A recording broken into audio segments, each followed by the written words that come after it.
Everyone has different lives and experiences. That's a given. But you can take two people ready to retire, give them the exact same amount of money, exact same spending habits, but just retire them at a different time, and they will have vastly different results. And this is because just of different sequences of the market.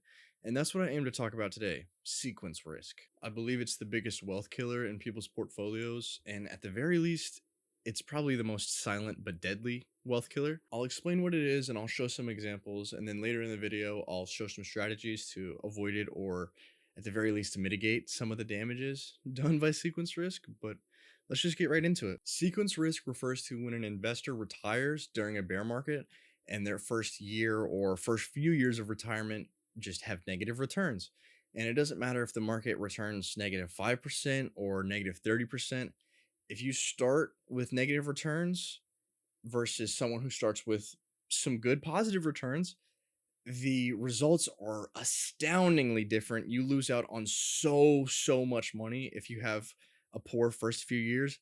And honestly, you can't really come back from it. The difference is ridiculous. Don't just take my word for it. Let's look at some examples by Dividendology. Thank you. But as you can see, we have two different investors, Investor Blue and Investor Green. So Investor Blue starts off strong. He's feeling good. He's having positive returns in his first few years of retirement. Investor Green, it's a completely different story. First 5 years of his retirement, he's in the red. And as you can see, the difference gets pretty immense very quickly. In just 3 years, Investor Blue has double the amount of money that Investor Green has. But at this point, Investor Green's already in too deep. Even with good returns in the later years, he still can't come back from it. And if you look at Investor Blue, he has bad returns in the later years, but it doesn't really matter. At the end of 15 years, they both average 4%, but because of a different sequence of returns. Investor Blue ends with 105,000 and Investor Green ends with 35,000. That is a $70,000 difference, and it's pretty much based entirely in luck. Understandably, it's a scary thought.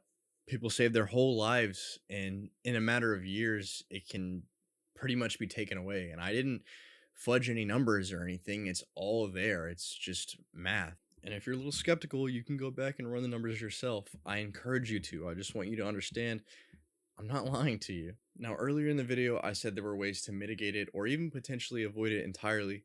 And I'll start with mitigating it because I think that just pertains to more people. But of course, if you want to know how to avoid it entirely, just watch till the end of the video. So what are some things that we can do to mitigate the damage of sequence risk? Well, for starters, a lot of people like target date funds. Basically, in a target date fund, the closer you get to retirement, the more your money gets taken out of riskier things like stocks and put into safer things like bonds. It's just a simple way to mitigate some of that risk. But this still leaves you fairly vulnerable to sequence risk. You're just chopping off a little bit of that vulnerability. A lot of people also like annuities. Now, with an annuity, you give a big lump sum to an insurance company. I know, kind of scary, but basically they invest it, and then you're pretty much guaranteed a constant stream of income throughout a certain period of time. Now, I won't lie, I don't know too much about annuities. They kind of confuse me. I don't see why you wouldn't just do that with your own portfolio, but I just wanted to let it be known that it was an option. But by far, my favorite way that I've seen to mitigate sequence risk is using a bucket system. I found a very good YouTube video by a man named Joe Kun where he talks about the bucket system, and I'll link that in this video. But in his example, he has three buckets, all totaling up to $1 million.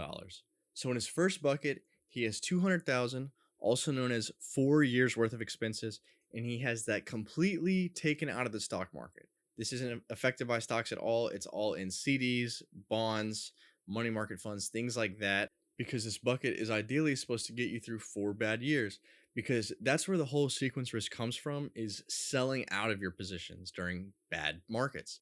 A bear market can last longer than 4 years, though, and that's why in his second bucket, he has another 4 years worth of expenses, but this time it's a little bit more risky in an effort to, make some more money. So he has a 60-40 split with 60% in stock and 40% in bonds or CDs. And then all of the rest of it is in his third bucket, which is just 100% stock. Obviously, this is maximized for the most growth, But ideally, the first two buckets work as safety nets, so you don't have to touch the majority of your money in bucket number three, which ideally can help you avoid some sequence risk, or at the very least, it gives you 8 years to prepare. To everyone that's made it this far, first of all, thank you. But now, how can we avoid sequence risk entirely? The best strategy that I've found is dividend growth investing. And I know it might sound cliche because I'm a dividend growth YouTuber, but I invest the way that I do for a reason, and sequence risk is a very big reason. If you're unfamiliar with dividend growth investing, the idea is that you pick high quality companies that not only have been consistently paying dividends, but also consistently raising their dividends, ideally much faster than the rate of inflation, with the goal of one day living off of those dividends. And that's exactly how you can avoid sequence risk. When you don't have to sell out of any of your positions, you just don't have to worry about it at all. And for anyone who may be unfamiliar with dividend growth and really just dividends in general, you can and will lose some value in your portfolio. The market can crash, your portfolio value can drop 10, 20, 30%, but you'll still be making the same amount in dividends as you did when it was at all-time highs. And the reason for this is because companies just aren't going to stop paying dividends for no reason just because they have a couple down months, especially whenever they have a consistent history and reputation of paying dividends. You know, they might be a dividend aristocrat or a dividend king. And for some companies, paying out dividends is one of the best things that they can do with their cash. I cited this example in a previous video, but I'm going to cite it again. Dividendology is a huge YouTuber that I love. I learned a lot from him. He's a dividend growth investor. During this whole tariff crash, he lost, I think it was somewhere around $20,000, $30,000. He had, I think, $210,000 portfolio, went down to 180, 190. But his dividend payments were the exact same. He was making $6,000 a year before that. He was making $6,000 a year after it. And now his portfolio is pretty much back to good health. He's still making the same amount. I hope you learned something, and my brother really wanted to be in a video, so now some words from him. If you got anything out of this video, make sure to like and subscribe. And I wish you good luck on your investing journey. And if anyone's still here and wants to hear me yap a bit, I've been stuck between a rock and a hard place recently. I don't have a ton of money to invest with right now, and Pepsi is at their lowest price they've been since like 2022, 2023, and they're paying like their highest yield ever. It's overall just a great buying opportunity, I think. But there's a part of me that thinks I could probably get a better return with technology just because technology grows so fast. And maybe I've already got the answer. You know, if there was no reason to invest in other things aside from tech, then I wouldn't have any investments outside of tech.